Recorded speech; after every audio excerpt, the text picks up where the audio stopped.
Déjà, bienvenue à tous dans cette édition du Salon de l'Herbe qui s'annonce différente pour le coup des autres années. Donc on ne peut pas vous accueillir sur le site de Pousset, mais tous les intervenants de l'espace conseil avaient quand même envie de vous partager leurs interventions et leurs compétences. Donc on part sur une série de webinaires là, jusque jeudi prochain. Donc tous les jours, de 13h à 14h, vous retrouverez une intervention d'un des experts du Salon de l'Herbe. Donc c'est Maëva Guyet qui ouvre le bal aujourd'hui avec le projet Arpège qu'elle va nous présenter avec ses principaux résultats. Maëva, je te laisse. Oui, bonjour à tous. Donc effectivement, Maëva Guyet, je suis chargée de mission à la Chambre régionale d'agriculture Grand Est, dans le service innovation, recherche et développement, autour de l'autonomie azotée et protéique des systèmes et des territoires, donc avec justement les deux PUI, donc Partenariat européen pour l'innovation, que sont Arpège, mais aussi Partage. Donc aujourd'hui, dans le cadre de ce salon de l'herbe, je vais vous présenter du coup les prémices des résultats du PUI Arpège et justement les actions qui vont être engagées sur les années à venir.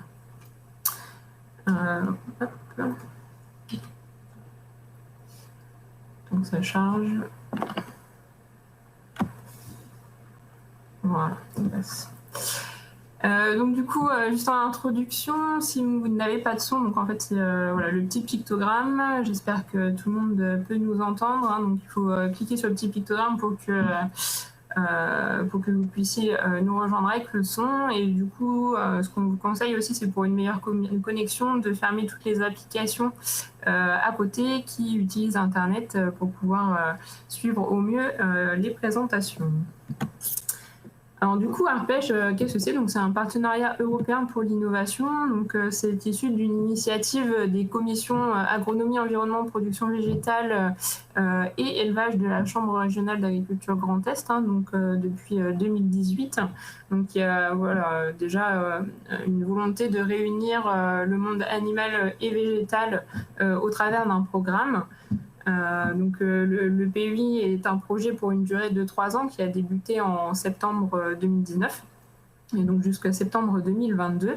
Et on est en fait constitué d'un groupe opérationnel de 25 partenaires qui réunissent du coup les filières de l'amont à l'aval, et que ce soit la filière végétale et la filière animale.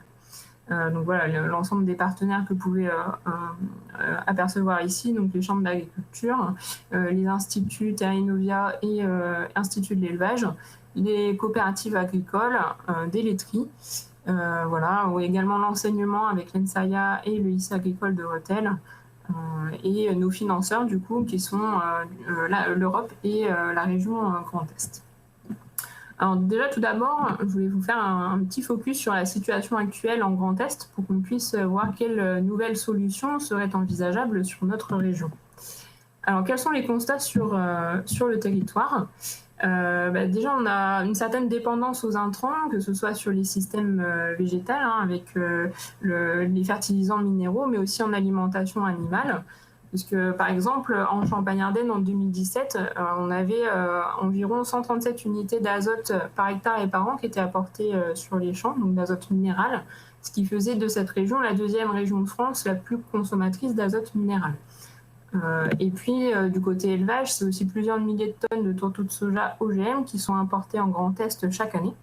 Et donc ça a un impact forcément sur les exploitations, hein, un impact économique, notamment via la volatilité des prix, la fluctuation de ces prix sur les exploitations. On a aussi des impasses techniques et des évolutions réglementaires. Donc ça concerne par exemple sur les systèmes de culture, la réduction de l'utilisation de produits phytosanitaires. Voilà comment on adapte nos systèmes face à ces évolutions réglementaires.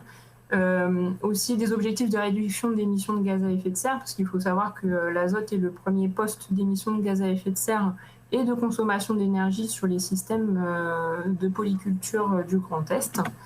Et puis voilà, aussi des objectifs de préservation de la ressource en eau et préservation, augmentation de la biodiversité. On a aussi une demande sociétale en évolution, que ce soit sur des produits non OGM, mais aussi des produits locaux, alors, encore plus dans cette sortie de crise sanitaire post-Covid. On a aussi des évolutions des cahiers des charges, notamment AOP, avec une demande justement d'autonomie fourragère des systèmes engagés dans ces démarches et une demande de plus en plus forte de traçabilité des produits. Donc cela nous pose aussi la question, donc, face à ces aléas climatiques aussi, on voit de plus en plus des aléas climatiques au cours des campagnes, notamment de sécheresse par exemple, ces évolutions de réglementation, la nouvelle PAC aussi qui va arriver, et puis cette demande en nouveaux produits, comment on peut y répondre et quel système on peut imaginer pour demain, que ce soit un système de polyculture élevage. Et ce qu'on peut dire aussi, c'est que finalement, le Grand Est, c'est quand même une région aux diverses productions. Donc on a de la polyculture et de l'élevage, et donc du coup à l'échelle territoriale, c'est une vraie richesse parce que ça a des intérêts, que ce soit pour boucler le cycle des nutriments, c'est-à-dire qu'on peut valoriser les effluents d'élevage directement sur les parcelles, ce qui permet de régénérer justement l'azote, le phosphore ou la potasse par exemple. Ça permet aussi de réduire l'utilisation des intrants de synthèse. Et effectivement, si on valorise aussi ces effluents, on diminue les fertilisants minéraux. On peut aussi casser le cycle des adventices en introduisant par exemple des prairies temporaires, mais ces prairies temporaires, il va falloir les valoriser. On diminue aussi le risque d'érosion avec le pâturage et le maintien des prairies par exemple, et d'autres avantages que je ne cite pas aujourd'hui. Et puis, c'est aussi la résilience face aux aléas. C'est-à-dire qu'on a une capacité plus accrue en fait, à faire face aux aléas et à revenir à l'état initial, puisque justement on a cette complémentarité entre l'élevage et la polyculture qui nous permet justement de résister au mieux face à ces aléas, qu'ils soient climatiques ou autres. Et donc du coup, comme je le disais, sur un Grand Est, donc on a aussi bien de la polyculture, du polyélevage, mais aussi des coproduits. Donc comme vous le voyez sur cette carte, que ce soit des coproduits d'amidonnerie, de brasserie, distillerie ou de trituration, qui sont répartis sur le territoire, sur les 3 ex-régions. Donc là, vous voyez en fonction de la densité du GB par commune en 2010. Et donc du coup, l'enjeu, c'est justement de pouvoir valoriser toutes ces ressources, qu'elles proviennent des systèmes de culture, mais aussi des coproduits, et être plus autonome pour le territoire, c'est-à-dire instaurer une économie circulaire à l'échelle de la région, pour être justement plus durable et plus performant. Alors, je viens de parler d'autonomie, mais du coup, je voulais revenir avec vous sur qu'est-ce qu'était l'autonomie au final. Donc l'autonomie alimentaire, on l'a définie comme telle, donc c'est les aliments qui sont produits sur les aliments qui sont consommés. Voilà, c'est ce ratio qu'on peut utiliser. Et donc du coup, on peut parler de différentes autonomies, par exemple l'autonomie massique. Donc là, on va plutôt se focaliser sur la matière sèche, l'autonomie énergétique, où là, on va avoir une réflexion en fonction des UF, ou l'autonomie protéique. Donc là, c'est les matières azotées totales qui entrent dans la réflexion. Et du coup, on a 3 niveaux aussi pour réfléchir à cette autonomie, soit l'autonomie de ration, soit l'autonomie fourragère ou l'autonomie protéique, donc du coup l'autonomie en concentré. Et puis on a 2 échelles aussi pour approcher cette autonomie, soit l'échelle de l'exploitation, c'est-à-dire que les aliments vont être produits sur l'exploitation et consommés sur l'exploitation, ou alors une échelle territoriale, c'est-à-dire que les aliments produits peuvent être produits en dehors de l'exploitation mais sur le territoire et consommés par les élevages du territoire. Donc du coup, on a ces approches différentes et on parle d'autonomie en fonction de ces différentes définitions. Du coup, je voulais revenir avec vous sur l'autonomie déjà de la région en Grand Est, qu'est-ce qu'il en est. Et donc du coup, l'autonomie fourragère est estimée à 99,5% en région. Donc là, vous le voyez en fonction de la répartition sur les différents départements, donc des départements qui sont plus ou moins autonomes. Et cette autonomie régionale de 99,5% en fourrage descendrait à 92% si la valorisation des prairies permanentes diminuait de 500 kg matière sèche par hectare. Donc vous voyez qu'un simple delta de 500 kg matière sèche par hectare fait chuter l'autonomie de la région à 92%. Donc voilà, un impact aussi important de la valorisation de ces prairies permanentes en région. Et si on reprend justement ces fourrages qui sont produits à l'échelle de la région et qu'on y ajoute l'éco-produit, en fait, on a une autonomie fourragère qui pourrait atteindre 119%. Donc, on serait largement autonome en fourrage si l'ensemble des fourrages éco-produits de la région étaient consommés par les élevages. Ce qui n'est pas le cas actuellement, parce qu'on a la plupart des coproduits qui sont exportés en dehors de la région. Et donc, du coup, voilà, c'est comment on peut faire pour conserver ces coproduits et les valoriser au mieux par nos élevages du Grand Est. Et donc, du coup, quels sont les leviers à mettre en place à l'échelle de l'exploitation et des territoires pour atteindre cette autonomie fourragère et des élevages, mais aussi protéiques. Donc, du coup, on a différentes pistes à explorer, à tester et à développer dans le cadre du projet. Donc, tout d'abord, sur les ressources végétales. Quelles ressources on peut mettre en place et développer sur le territoire? Donc, du coup, on se focalise avec les partenaires sur des cultures innovantes à introduire dans les rotations. Alors, déjà, des prairies temporaires, hein, ça peut être innovant du fait qu'elles rentrent dans des systèmes qui ne sont pas herbagés, notamment, par exemple, cas particulier des systèmes en terre de craie, où voilà, on a peu de prairies temporaires, par exemple. Donc, comment on les introduit, quelles sont les techniques pour les introduire. Mais aussi les légumineuses, donc notamment le soja, la luzerne sur des territoires où elle est peu cultivée, les pois févroles par exemple, ou encore le sorgho ou les métailles fourragées dans les rotations. Et donc du coup, en fait, ce sont des références à acquérir, tant sur le potentiel agronomique de ces cultures en région. Donc le but, c'est de pouvoir faire une cartographie en fait du potentiel en fonction du climat, mais aussi du sol, notamment sur le soja, la capacité à produire cette culture sur la région. Donc là, on prend en compte différents éléments, hein, que ce soit par exemple la réserve utile du sol, la réserve hydrique du sol, et les évolutions de climat sur les différentes campagnes, donc à partir des données qui sont mutualisées avec les partenaires. Mais aussi, voilà, c'est des références à acquérir sur les techniques qui sont adaptées en fonction de nos contextes pédoclimatiques. Hein, ils sont assez diversifiés en Grand Est. Et puis, c'est trouver des solutions aussi pour faire face aux évolutions, donc sur ressources en eau, hein, avec les épisodes secs, comme on peut le voir ces dernières années, notamment, et puis aux autres aléas. Hein, donc, je vous le disais, par exemple, aux évolutions réglementaires, où justement, on va avoir la disparition de certaines molécules et donc trouver des solutions pour introduire de nouvelles cultures dans nos systèmes de culture. Et puis, avec cet avantage aussi des légumineuses qui ramènent de l'azote dans les systèmes de culture et donc qui permettent aussi d'être plus autonomes d'un point de vue azote sur les systèmes de culture. Alors du coup, on introduit ces nouvelles cultures dans les systèmes pour des céréaliers par exemple, hein, mais aussi pour des polyculteurs éleveurs. Alors pour les céréaliers, en fait, la question se pose de la valorisation de ces cultures, parce qu'on a des prairies qui peuvent être introduites, mais pas forcément d'ateliers animaux qui peuvent les valoriser. Donc c'est aussi vrai pour les légumineuses, hein, par exemple avec le pois d'hiver, où on a des problèmes en débouchés. Et donc du coup, le but, c'est vraiment de créer du lien entre céréaliers et éleveurs au sein du projet.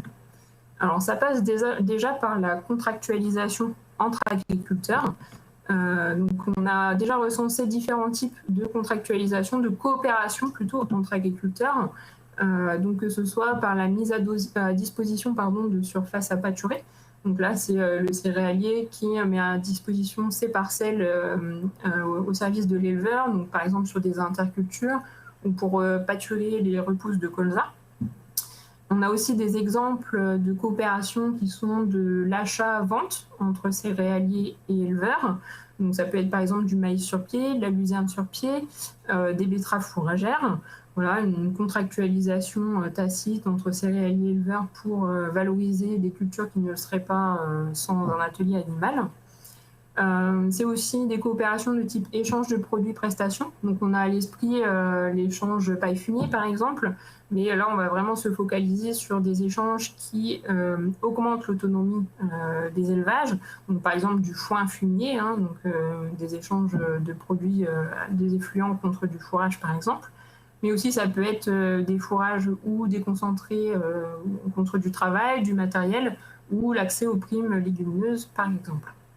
Et ça peut être aussi la mutualisation des moyens, c'est-à-dire par exemple des agriculteurs qui auraient un petit besoin en ensilage de maïs, bah voilà, de pouvoir faire un chantier commun d'ensilage avec un autre groupe d'agriculteurs, donc de pouvoir aller récolter des cultures sur un autre territoire plutôt céréalier pour pouvoir le mettre à disposition des élevages sur un autre territoire plutôt élevage. Et donc, du coup, le but dans le projet, c'est de pouvoir recenser ces coopérations qui existent déjà, de pouvoir les analyser d'un point de vue méthodologique, comment s'organise cette coopération, quels bénéfices on peut en tirer. Et donc, tout ça se fait par une première phase d'enquête sur le terrain. Et puis, voilà, pour pouvoir justement témoigner de ces coopérations, pour pouvoir inspirer d'autres agriculteurs qui souhaiteraient se lancer dans ce type d'expérience. Donc du coup, notre étude se base sur 3 zones pour le moment. Donc on est sur la zone Ardennes, donc un échange entre la plaine de Champagne-Crieuse au sud des Ardennes et des éleveurs en Argonne. On a aussi une zone en territoire donc, qui est Aube-Haute-Marne, donc pareil avec des échanges entre céréaliers et éleveurs sur cette zone-là. Et puis des échanges entre Vosges-Alsace, donc céréaliers de la plaine d'Alsace et de la montagne vosgienne, par exemple. Donc ça, c'est les 3 zones qui ont été préciblées, mais bien évidemment, ce genre de coopération se déroule sur tout le territoire. Là, c'était des zones qu'on avait identifiées comme prioritaires, voilà, parce que des zones en tension du côté des élevages vis-à-vis justement de cette autonomie. Et donc, du coup, le but, c'est de pouvoir accompagner et suivre de nouvelles coopérations entre céréaliers et éleveurs, de pouvoir construire et de mettre à disposition aussi des outils pour accompagner les éleveurs, donc que ce soit des outils techniques, par exemple des calculettes qui permettent d'identifier, de cadrer, de mesurer sur quoi se fait l'échange. Est-ce qu'on fait l'échange sur une qualité de fourrage, par exemple? Est-ce qu'on le fait sur une unité d'azote? Enfin, voilà, c'est plein de questions qu'on peut se poser dans le projet et auxquelles il faudra répondre. Mais aussi des outils méthodologiques, donc ça peut être tout simplement des fiches, par exemple, pour caractériser un type d'échange, comment se fait l'échange, qui fait quoi dans cet échange.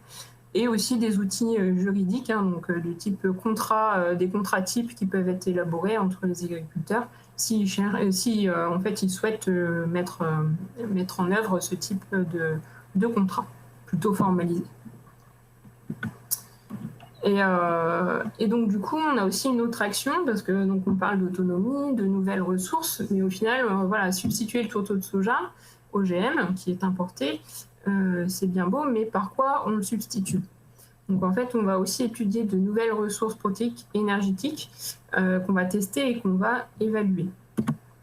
Donc du coup, c'est différentes ressources qu'on a déjà préfléchées. Donc ça peut être du soja graine, du coup, sous forme crue ou toastée, mais aussi d'autres légumineuses qui sont déjà incorporées dans les rations, le pois, le févrole.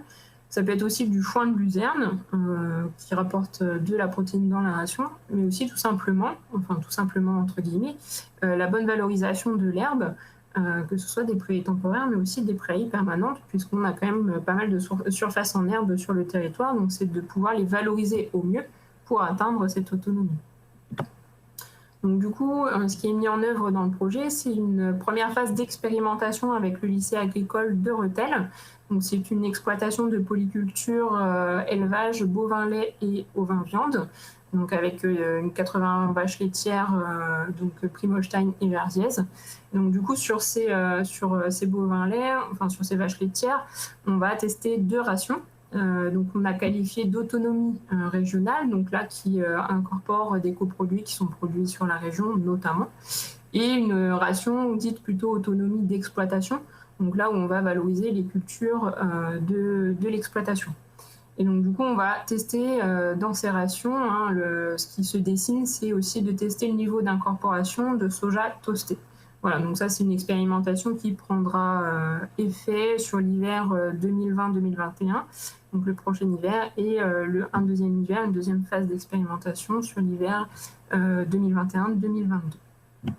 Et puis, outre l'expérimentation, on a aussi le suivi de fermes pilotes qui seraient volontaires justement pour tester des rations innovantes, variées, hein, donc avec d'autres ressources que le tourteau de soja OGM qui seraient produits localement, de pouvoir suivre leurs performances et d'évaluer aussi l'impact technique et économique, hein, puisque ces évolutions de pratiques ont forcément un coût aussi pour l'éleveur, qu'implique en fait la recherche d'autonomie. Voilà, donc ça c'est une phase de recrutement de fermes pilotes qui vont être suivies par les partenaires dès la rentrée en septembre. Et donc du coup, on vient aussi, là je viens de l'évoquer rapidement, cette valorisation économique. Que peut-on espérer? Donc déjà, est-ce qu'on a une filière porteuse? Alors particulièrement sur le soja qui serait produit en Grand Est pour le valoriser, hein, le triturer. Donc là, on est en lien avec les fabricants d'aliments. Donc est-ce qu'il y a une filière porteuse? Et puis on fait aussi le parallèle avec les acteurs économiques du projet, avec différents cahiers des charges qu'ils peuvent mettre en place au sein de leur structure, alors que ce soit des produits non OGM, hein, par exemple le lait non OGM, steak haché non OGM également, mais aussi les filières qualité, par exemple Système U, aussi bleu blanc cœur, les appellations d'origine protégée, etc. Voilà, donc c'est aussi des cahiers des charges qui s'opèrent sur le territoire et qui ont un impact aussi justement sur cette autonomie des élevages. Et puis, il se posera aussi la question de la valorisation et de la répartition de la valeur ajoutée. Donc, en fonction des résultats et de l'impact qu'on pourra évaluer sur nos fermes pilotes, on pourra justement voir quel est le delta de cette valorisation, quelle valorisation économique il nous faut pour pouvoir mettre en œuvre ces réelles évolutions techniques dans les rations. Voilà, donc ça interviendra dans une étape en parallèle du projet également. Et c'est une étape aussi très importante pour la mise en œuvre de ces nouvelles rations. Voilà, je fais un peu le tour sur les différentes actions du PUI Arpège. Du coup, c'est vraiment un projet qui est en cours de réalisation, hein, des actions qui viennent de débuter cette année et qui vont être poursuivies sur les 2 ans, bien évidemment, avec les agriculteurs pour pouvoir leur proposer des solutions adaptées. Donc, on remercie nos partenaires techniques et financiers pour ce salon de l'herbe qui est organisé en virtuel. Et puis, place aux questions. Je ne sais pas s'il y a eu des questions ou des remarques par rapport à ma présentation.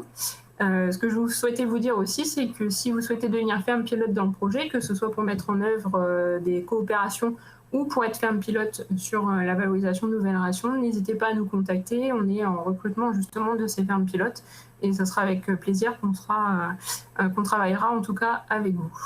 Voilà. Merci Maëva. Alors pour toutes les questions, c'est vrai qu'on n'a pas forcément trop appuyé dessus. Faut que vous envoyiez un mail à damien.godefroy@vauche.chambagri.fr. Il y a l'adresse si on peut afficher l'adresse. Donc voilà, en attendant que les questions arrivent, hein, n'hésitez pas à nous les envoyer par mail. Je voudrais juste encore une fois remercier tous nos partenaires, autant les partenaires techniques, l'Institut de l'élevage, Arvalis, Optival, l'ensemble des chambres d'agriculture du Grand Est, et bien sûr Profil Events pour la réalisation de ces interventions à distance, qui sont donc très différentes de l'habituel salon de l'herbe. Et puis donc nos partenaires financiers, Agence de l'eau et Conseil départemental des Vosges, pour leur soutien dans l'animation qu'on peut faire autour de l'herbe et des prairies.